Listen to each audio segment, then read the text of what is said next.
Assalamualaikum warahmatullahi wabarakatuh. Shalom. Kami mahasiswa teknik Prodi Teknik Industri Universitas Medan Area ini memaparkan materi tentang teori hukum permintaan mata kuliah ekonomika.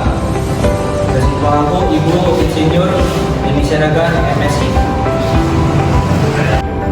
Sebelum itu kami akan memperkenalkan diri. Perkenalkan, nama saya Miranda, NPM 218150033. Nama saya Sarjanggara, NPM 2185007. Nama saya Diana Giti, NPM 2181503. Nama saya Fani Manasiri Murlima, NPM 2181550. Nama saya Muhammad Rashid, NPM 2181585. Nama saya Nina Citra Maulana, NPM 2181400.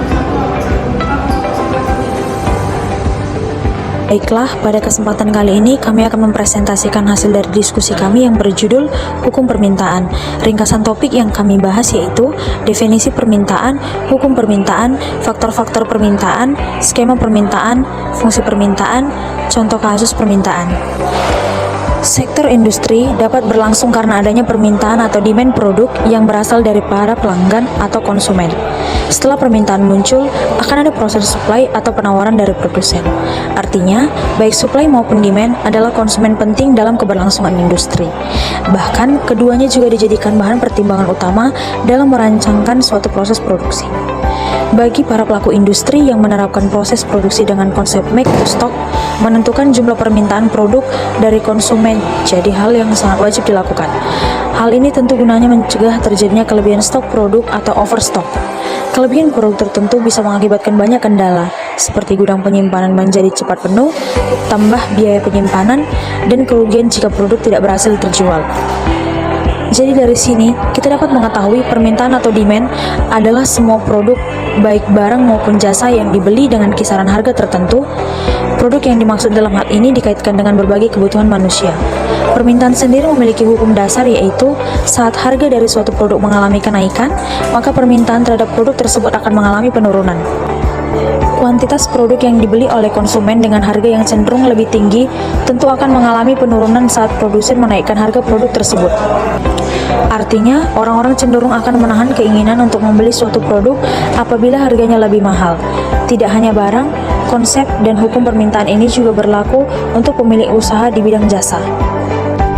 Selanjutnya kita akan memasuki materi kedua, yaitu tentang hukum permintaan. Hukum permintaan menyatakan semakin rendah tingkat harga suatu barang, akan semakin banyak permintaan akan barang tersebut.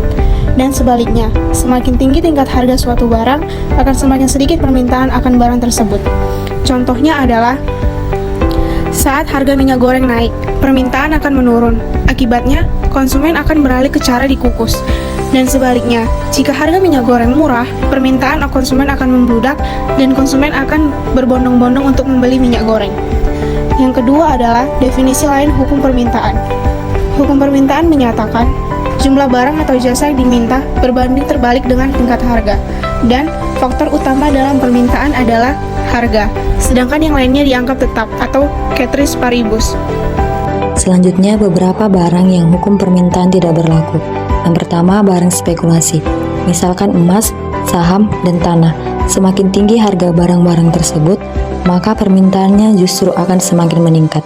Yang kedua, barang prestasi, barang yang dapat menambah prestasi seseorang karena harganya yang sangat mahal, misalkan mobil mewah, barang antik, lukisan terkenal.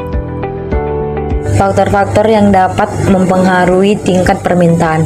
Yang pertama, harga barang itu sendiri. Penentuan harga bagi suatu barang akan berpengaruh pada banyaknya permintaan. Semakin murah, maka semakin banyak yang minat, begitu pula sebaliknya. Masyarakat pasti akan berusaha mencari harga terendah meskipun hanya beda sedikit dari harga barang sejenisnya. Yang kedua, pendapatan rata-rata masyarakat. Besar kecilnya sebuah pendapatan sangat menentukan jumlah permintaan yang terjadi. Apabila pendapatan yang diperoleh tinggi, maka permintaan akan barang dan jasa pun juga semakin meningkat. Sebaliknya, jika pendapatan turun, maka kemampuan untuk membeli barang juga akan ikut menurun. Yang ketiga, harga barang yang terkait. Apabila harga dari barang substitusi lebih murah, maka orang akan beralih pada barang substitusi tersebut. Akan tetapi, Jika harga barang substitusi naik, maka orang akan tetap menggunakan barang yang semula. Yang keempat, selera konsumen. Selera konsumen terhadap barang dan jasa dapat mempengaruhi jumlah barang yang diminta. Jika selera konsumen terhadap barang tertentu meningkat, maka permintaan terhadap barang tersebut akan meningkat pula. Yang kelima, perkiraan harga yang akan datang. Apabila konsumen memperkirakan bahwa harga akan naik, maka konsumen cenderung menambah jumlah barang yang akan dibeli, karena ada kekhawatiran harga akan semakin mahal. Sebaliknya, apabila konsumen memperkirakan bahwa harga akan turun, maka konsumen cenderung mengurangi jumlah barang yang dibeli. Oke, selanjutnya yaitu jenis-jenis permintaan. Terdapat dua jenis permintaan. Yang pertama yaitu berdasarkan jumlah konsumen, dan yang kedua berdasarkan daya beli. Berdasarkan jumlah konsumen, terdapat dua jenis permintaan lagi. Yang pertama yaitu permintaan individu. Permintaan individu adalah permintaan yang dilakukan oleh seseorang untuk memenuhi kebutuhan hidupnya. Yang kedua yaitu permintaan pasar. Permintaan pasar adalah kumpulan dari permintaan perorangan atau individu atau permintaan secara keseluruhan para konsumen di pasar. Kemudian, jenis permintaan berdasarkan daya beli. Terdapat tiga jenis permintaan. Yang pertama, permintaan efektif. Permintaan efektif adalah permintaan masyarakat terhadap suatu barang atau jasa yang disertai dengan daya beli atau kemampuan membayar. Yang kedua yaitu permintaan potensial. Permintaan potensial adalah permintaan masyarakat terhadap suatu barang dan jasa yang sebenarnya memiliki kemampuan untuk membeli, tetapi belum melaksanakan pembelian barang atau jasa tersebut. Yang ketiga yaitu permintaan absolut. Permintaan absolut adalah permintaan konsumen terhadap suatu barang atau jasa yang tidak disertai dengan daya beli. Pada permintaan absolut, konsumen tidak mempunyai kemampuan atau uang untuk membeli barang yang diinginkan. Baik, di sini saya akan menjelaskan tentang fungsi permintaan.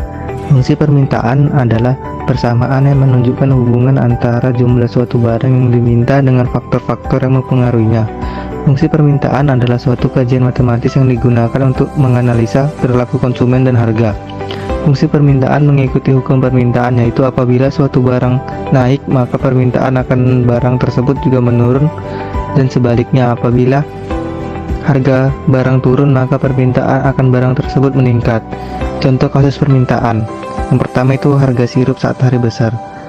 Kondisi harga sirup pada hari besar itu akan mengalami kenaikan karena terjadinya peningkatan permintaan dari pasar. Contoh kasus permintaan yang kedua yaitu harga masker pada saat COVID-19. Pada saat pandemi, mobilitas dan aktivitas negara Indonesia lumpuh dan banyak pekerja yang dilakukan dari rumah. Akibatnya, setiap aktivitas di luar rumah diwajibkan untuk memakai masker. Oleh karena itu, permintaan masyarakat akan masker sangat tinggi, sedangkan stok yang ada hanya sedikit. Hal ini mengakibatkan harga masker langsung melonjak tinggi. Contoh kasus yang ketiga yaitu kelangkaan gas dan BBM. Hal ini sangat menjadi problematik pada konsumen karena barang tersebut termasuk ke dalam barang atau kebutuhan yang digunakan sehari-hari.